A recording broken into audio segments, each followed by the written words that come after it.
I am Doomsvince, and this is day 110 of Spawn Year.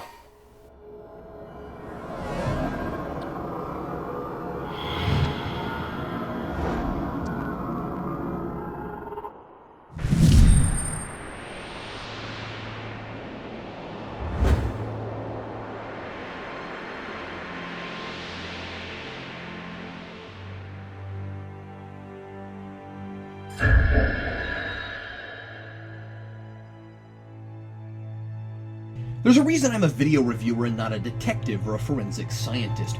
I like the abstract, the hypothetical, the philosophical, not the concrete, the tangible, and the mathematical. I like questions with more than one answer. Mysteries only have one solution, and if you can't solve it in time, in a case like the Odaku murders, people die. I could never handle that kind of pressure. I don't have the patience for it. That's probably why I vehemently despise looking for things I've lost. If I can't find the remote control in 15 minutes, I'd rather go out and buy a universal remote and call it good. If it turns up tomorrow, whatever. So I'm out a few bucks. At least I didn't spend all day retracing my steps looking for it. Life's too short, and my time is worth more to me than my money.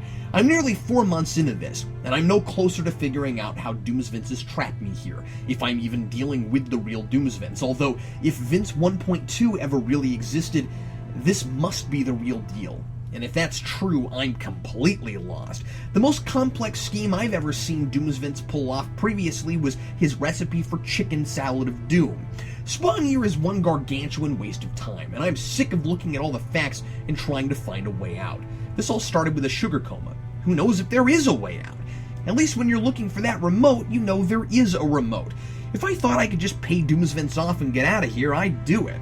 Then again, if I had had the patience to develop my deductive reasoning skills the way I'd practiced my critical thinking skills, maybe I'd already be out of here. So naturally, even though KC, or Dr. Death as Sam calls her, has all the same information by the end of this issue I have, and has figured out the whole thing based on the extra body parts, and the flu, and the fact that they're mob killings, I still don't get it.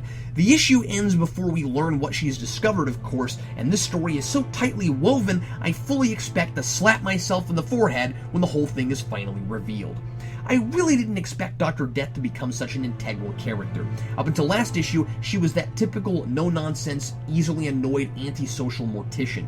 She finally became more than a necessary story element when she was fired by Internal Affairs last issue, until Sam and Twitch demanded the FBI reinstate her after they found out the FBI was yanking their chains.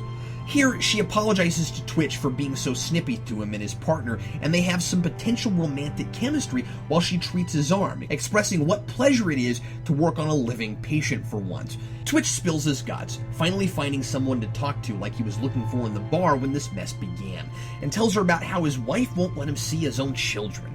I'm glad Bendis doesn't get soap opera on me and go too far with this scene. They're both emotionally vulnerable, and Twitch's attraction to her is entirely believable, but they don't kiss, almost kiss, or even exchange sappy or obvious innuendo. But when Sam walks in, the scene looks just tender enough that it's really funny when, in the car together, Twitch says she was fixing my arm, and Sam cheekily responds with, "Is that what the kids are calling it nowadays?" Bendis opens this issue with a pair of paralleling scenes, the one with Casey and Twitch, and just before that, a very different scene with Sam and Sergeant Affleck's wife.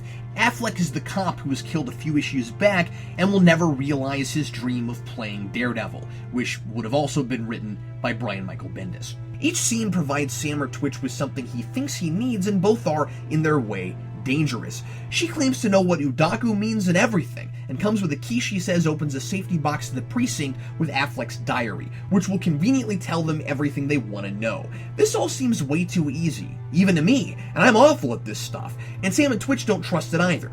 But Affleck's wife has no reason to lie, and it's really their only immediate recourse. So they reluctantly try the box, and sure enough, it's an ambush. They don't even get it open. All the dirty cops who have been after them are standing right behind them to destroy them. Are they in league with the men in white coats who kill Affleck's wife as soon as she's done what they forced her to? It certainly seems like it, since they clearly wanted our heroes to go to that precinct.